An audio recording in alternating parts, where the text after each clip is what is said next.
Hello, welcome to your 2017 astrology forecast. This is for Aquarius Sun and Aquarius Rising. And thank you for joining me. The new year starts off right off of that new moon in Capricorn on the 28th. Very good about looking at the future and planning what you want. But because it's Capricorn and you're either Aquarius Sun or Rising, it's a little bit of a time to, and Mercury will be retrograde, to have some of your own personal time, to take some time off, to regenerate. Now, Mercury will go direct on the 8th. The first, starting off the new year with the retrograde is not such a big deal.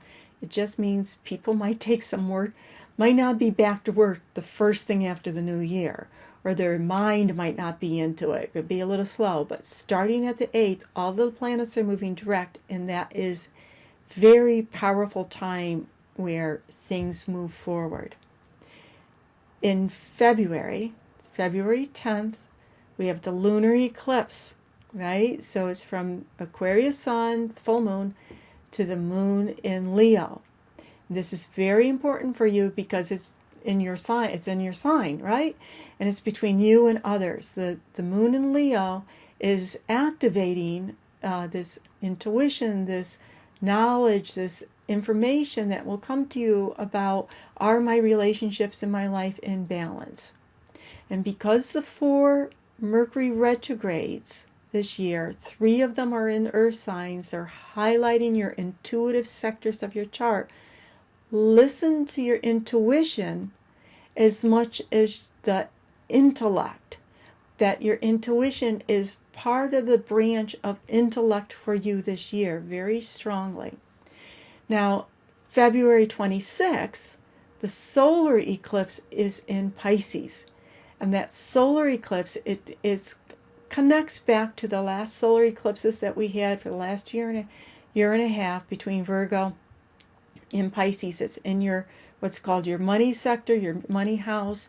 Something can come up about awareness, about how much you want to feel free, to feel prosperous, to feel an abundant life.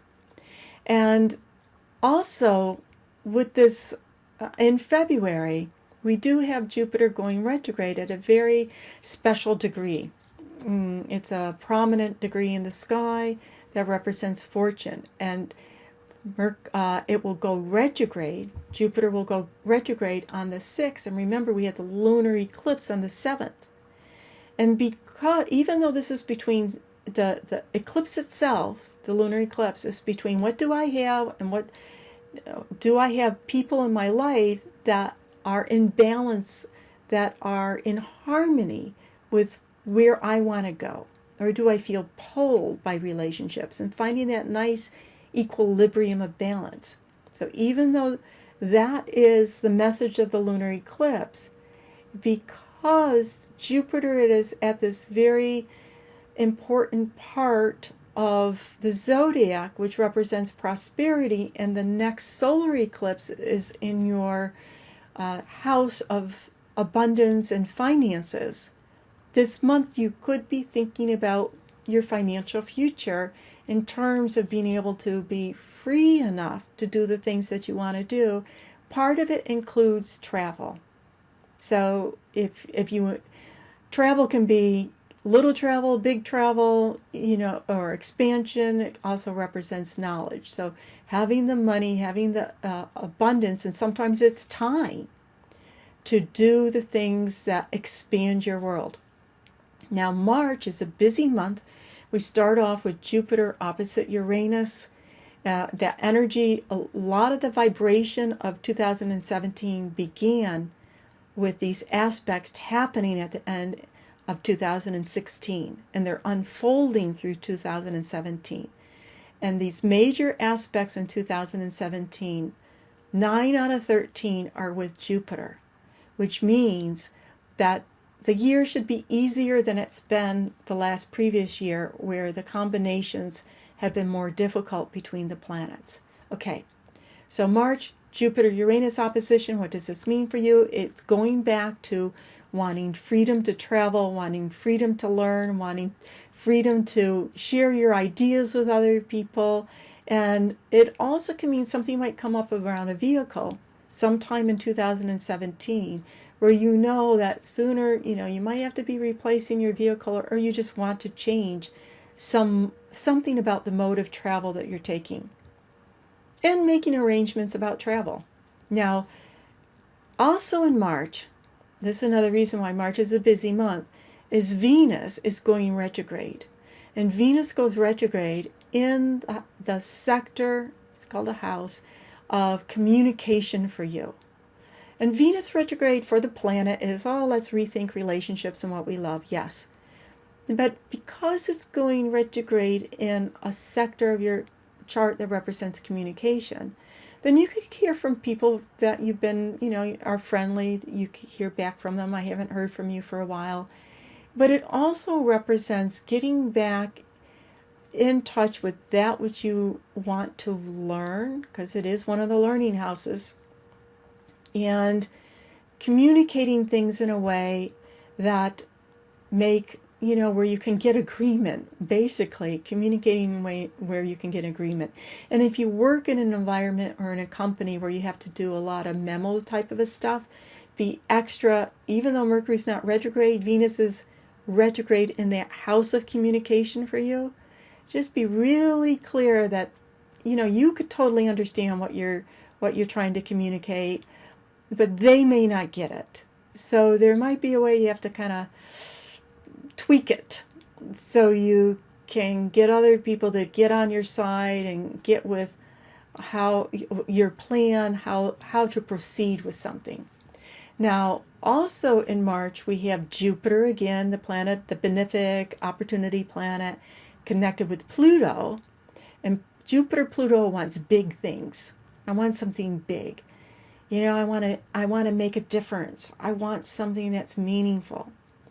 And it's connected in an arrangement, the sector in your world, the sector in your chart, that really has to do with the bigger picture in life. It really has to do with stronger purpose and meaning. So sometimes it's connected with, marriage. I want something big to happen and, get married this year. Sometimes it's connected with children. And I'm not saying those things aren't important, and that could be what's big for you. But in general, and of course it depends what else is going on in your personal chart. But in general, this is vibrating with something that it could be meaningful for you in the bigger picture of life. That there's something that I want to do. It's one of my dreams. It's important for me. So that the undercurrent can come up. It's like, when am I going to get to it? Now, April is another major planetary movement month. We have Saturn going retrograde. Whenever a planet goes retrograde or direct, it has more pizzazz, punch to it. Even though Venus starts out the month retrograde, right? So now Saturn's retrograde, and then on the 9th, Mercury goes retrograde in that house of intuition for you. So connect with your intuitive powers, intuitive knowingness. And then on the 15th, Venus does go direct. But she's going direct, connected with Saturn and connected with Chiron.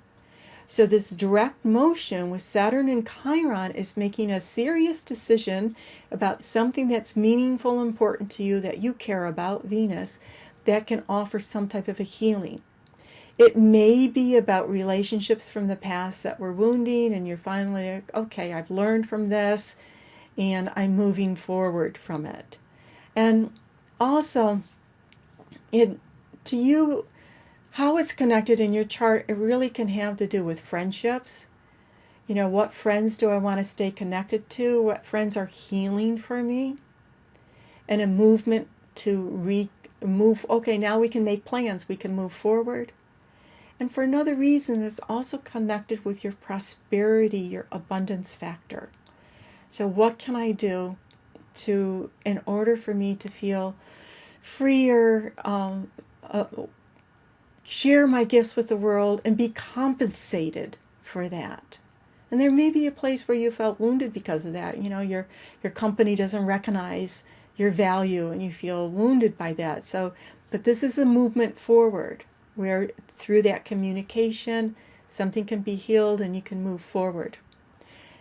And also the end of April, we're not even finished yet, the end of April, Pluto is going retrograde. And again, a retrograde station, director retrograde, has more power with that planet, the power of that planet. And Pluto is about empowerment. So that end of April, you can feel getting in touch with your empowerment side. And it's connected with intuition once again. May, the lunar node, North Node, is moving from Virgo, where it's been for 18 months, saying, okay, get healthy, yoga studio popping up here and there, health food store, nutritional, more holistic, organic produce in the grocery stores, being more, seeing more of them pop up everywhere. Now the North Node is going into Leo, and that is a cosmic reminder that the little things, celebrating life, is important. Birthdays, graduations, it's like those are the milestones of life, the little stones, and to listen to your heart. This is a heart factor. What makes my heart happy? Now, also in May, Uranus and Saturn are making an exact trine. That's this movement energy of communication with friends for you. That's where that's where that energy's going. You know, right friendships has been a theme for a couple of years. Then communication, also communicating in a way and having a different change of ideas, being willing to change concepts and ideas and make adjustments. This movement of friends and communications and harmony between that, very powerful. Then June, Jupiter moves direct. Remember, that's a power point of a planet.